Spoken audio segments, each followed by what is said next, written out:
अमेरिकी सदर Donald Trump ने एक जो बयान दिया कि America can take over Gaza और वहां पे जो दोबारा रिकंस्ट्रक्शन होनी है वो नए सिरे से बनना है। जो हाल उसका कर दिया है वहां पे बहुत सारे अनडेटोनेटेड म्यूनिशंस पड़े हुए हैं, रबल, वो मलबा सब वहां पे पड़ा हुआ है।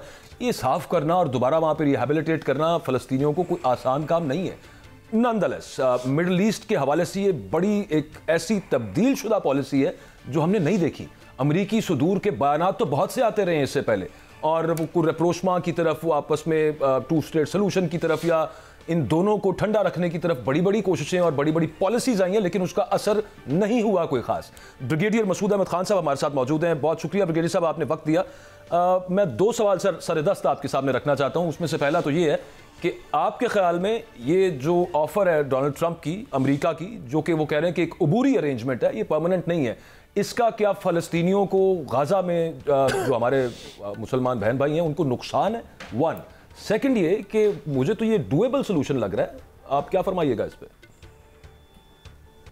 जी हाँ, बहुत शुक्रिया। देखें कि अव्वल तो जो स्टेटमेंट इन्होंने दी, और it was a bombshell, अगर देखा जाए तो इट वाज के उससे ये है कि बहुत सारी लोग शॉक हुए, इंटरनेशनल कम्युनिटी शॉक हुई। और जिस तरीके से और देखें, ये सिंपल सी बात है कि अगर आप ऐसा करते हैं, this is the violation of Geneva accord का आर्टिकल 49 है, जिसमें वाज़ेह तौर पर लिखा हुआ है कि ऑक्युपाइड टेरिटरीज में यू कैन नॉट फोर्स, लोगों को वहां से डिपोर्ट नहीं कर सकते हैं, ट्रांसफर नहीं कर सकते। So it is a war crime के जिम्मे में ये चीज आती है। और इसके साथ साथ उन्होंने एक और शोशा भी छोड़ा कि नेक्स्ट 4 वीक्स में हम एक वेस्ट बैंक पे डिसीजन देंगे। लेकिन देखिए कि जो आज की स्टेटमेंट है, तो उसको जिस तरह CNN ने रिपोर्ट किया कि डबल्स डाउन, कि उन्होंने इसको री इन्फोर्स किया कि हमारे अज़ाइम यही है, हम इसको टेक ओवर करेंगे। और जिस तरीके से टेक ओवर का मतलब ये है कि अगर फ्यूचर में हम देखें तो एक कोशिश की जा रही है फॉर ग्रेटर इजराइल या कि redrawing the map of the Middle East, तो वो है। लेकिन जिस तरीके से अप्रोच अगर हम देखें कि जिस तरीके से ट्रंप एडमिनिस्ट्रेशन के अप्रोच, अब लोगों ने कहा कि एक तो इनके अज़ाइम है टेरिटोरियल एक्सपेंशन की बात हो रही है, लोग ये भी कहते हैं। बहुत माजरत, मैं आपकी बात से बीच में एक सवाल आ गया, मैं वो पूछना चाह रहा हूँ। ये पहले कौन से अकॉर्ड इजराइल मानता है, या अमेरिका मानता है, या फिर वॉर क्राइम्स पे कौन सी अदालतों के अंदर केसेस चल गए हैं? और आगे चलने की भी कोई उम्मीद हो तो फिर भी बात है ना, वो भी नहीं होना सर। एक सोल्यूशन यहाँ पे, और फिर बहाल करना वहां पे, दोबारा बसाना उस जगह पे ले जाके जो कि खंडरात से भी बदतर हो चुकी हुई है। वहां पे अभी भी वो म्यूनिशंस कुछ ऐसे दबे पड़े हैं, किसी भी टाइम धमाका हो जाए, उस सबको क्लियर करना ये कुछ छोटा काम तो नहीं है।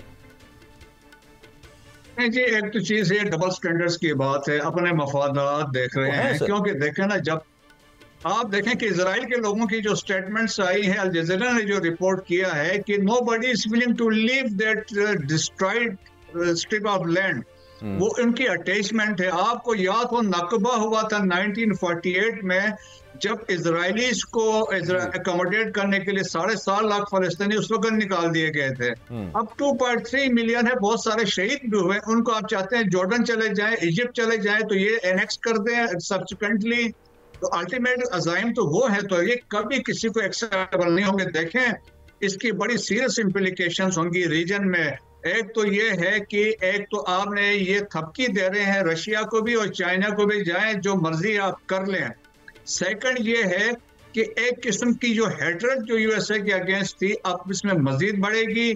और जो ग्रुप्स कम थे अभी जो अपोज कर रहे थे, लाइक हमास था, हिजबुल्ला या हुतीस थे, और हंड्रेड्स ऑफ ग्रुप क्रिएट होंगे जो इनके अमेरिकन इंटरेस्ट के अगेंस्ट जाएंगे। तो इसके अलावा देखें कि जो सीज फायर अभी रिसेंटली हुआ, that will be in danger. क्योंकि अभी देखें, फेज 2 इस फेज 1 में बात करनी थी, जिसका मतलब था कि फेज 2 में इजराइल ने वहां से विड्रॉ करना था। अब तो उन्होंने कंफ्यूजन क्रिएट कर दी है कि इसका क्या होगा। तो मेरा ख्याल में कि ये चीजें काबिल कबूल किसी सूरत में नहीं होंगी, जिस तरीके से हमने अभी इंतहाई काबिल एहतराम ब्रिगेडियर रिटायर्ड मसूद साहब, आपकी गुफ्तगू और अकबर बाजवा साहब की जो मैंने गुफ्तगू अभी सुनी है, मुझे तो आसान ज़बान में ये समझा दें कि क्या आप दोनों की गुफ्तगू से ये लग रहा है कि इस वक्त ग्रेटर इसराइल के क़याम की कोशिश शुरू हो चुकी है? और दूसरी बात पूछना आपसे ये चाहता हूँ कि क्या मशरक़ वस्ता में नई जंग की शुरुआत देख रहे हैं, या कुछ नहीं, सब अच्छा है? देखें, अगर ऐसा ये इसको इम्प्लीमेंट करने जाएंगे तो एक नए कन्फ्लिक्ट होगी, वो जो स्टार्ट होंगे मिडिल ईस्ट में। ये कोई एक्सेप्ट नहीं करेगा, चाहे वो इजिप्ट होगा या जॉर्डन है जिस पे इनको प्रेशराइज कर रहे हैं। सऊदीज ने तो क्लियर कट कह दिया कि टू नेशन जो टू स्टेट सोल्यूशन की बात है। अमेरिका में मेजॉरिटी है, यूरोप वाले हैं, देखिए जो इंपॉर्टेंट यूरोपियन कंट्रीज है, यूके है, स्पेन है, जर्मनी है, फ्रांस, इन्होंने कहा ये काबिल कबूल नहीं। सो आपकी बात बिल्कुल सही है, it is a step forward. अभी इनको कहते हैं, देखिए अमेरिका में जो अभी एडमिनिस्ट्रेशन आई है, नियो कॉन्स कहते हैं, न्यू कंजर्वेटिव, जो समझते हैं कि हमें जो है एक रोबस्ट फॉरेन पॉलिसी होनी चाहिए, रोबस्ट नेशनल सिक्योरिटी होनी चाहिए, और हमें दुनिया में इंटरफेयर करना चाहिए जहां पे human rights, so called human rights की वायलेशन है, डेमोक्रेसी खतरे में है, वहां जाके हमें ऑर्डर रिस्टोर करना चाहिए। सो बिलीव कंजर्वेटिव से भी ये आगे निकल गए हैं, अपनी वो चाहते हैं चीजें डिक्टेट हो। यानी कि अमेरिका बाज नहीं आता तो नई जंग की शुरुआत हो सकती है, आप एग्री हैं इस बात से? बिल्कुल बिल्कुल जी, ऐसा ही होगा। देखें, इसमें खाली हमास नहीं होगी, फिर ये बहुत सारे ममालिक इसमें आ जाएंगे। आप देखें कि चाइना भी ये एक्सेप्ट नहीं, चाइना भी एक्सेप्ट नहीं करेगा, रशिया भी एक्सेप्ट नहीं करेगा, क्योंकि देखें ना अभी वो डिक्टेट करवा रहे हैं, जंग में तो नहीं आ सकते ना, मनमानी कर रहे हैं। जंग में तो वो नहीं आएंगे, वो चलें ठीक है, वो स्टेटमेंट्स दे देंगे, उसका कहीं और कोई इंपैक्ट उसका ये होगा कि हीटेड अप हो जाएंगे रिलेशनशिप्स, लेकिन वो जंग में तो नहीं डायरेक्टली इन्वॉल्व होने लगे। ईरान को पहले तकरीबन न्यूट्रलाइज कर लिया फलस्तीन ने, इजराइल ने। हम बिल्कुल ठीक बात है, इसकी जितनी मजम्मत की जाए कम है, जो जुल्म उन्होंने वहां पर किया गाजा के अंदर। लेकिन बात यह है कि पावरफुल तो वो है ना, इसमें तो कोई दूसरी राय नहीं है। और फिर मिडिल ईस्टर्न कंट्रीज में से किसी एक मुल्क से आपको उम्मीद है? बात यह है, अगर देखें इजराइल को अकेले अगर छोड़ दें तो वो कभी लड़ ही नहीं सकते जी। उन्होंने जो डिस्ट्रॉय करना था वो नहीं कर सके, हमास तो रीग्रुप होकर तैयार बैठा है। अब अमेरिकन से आते हैं, अगर इनको सपोर्ट करने के लिए, अगर गजा को टेक ओवर करने के लिए, तो मेरा ख्याल में मिडिल ईस्ट में बाकी जो है कि कंट्रीज में जहां ग्रुप बैठे हैं वो इसमें कूद जाएंगे।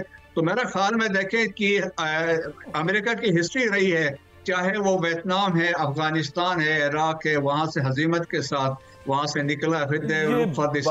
ठीक है, लेकिन उन ब्रिगेडियर साहब, शार्प सवाल और शार्प जवाब दीजिएगा, वक्त मेरा ख्याल है बाजवा भाई के पास खत्म हो गया है।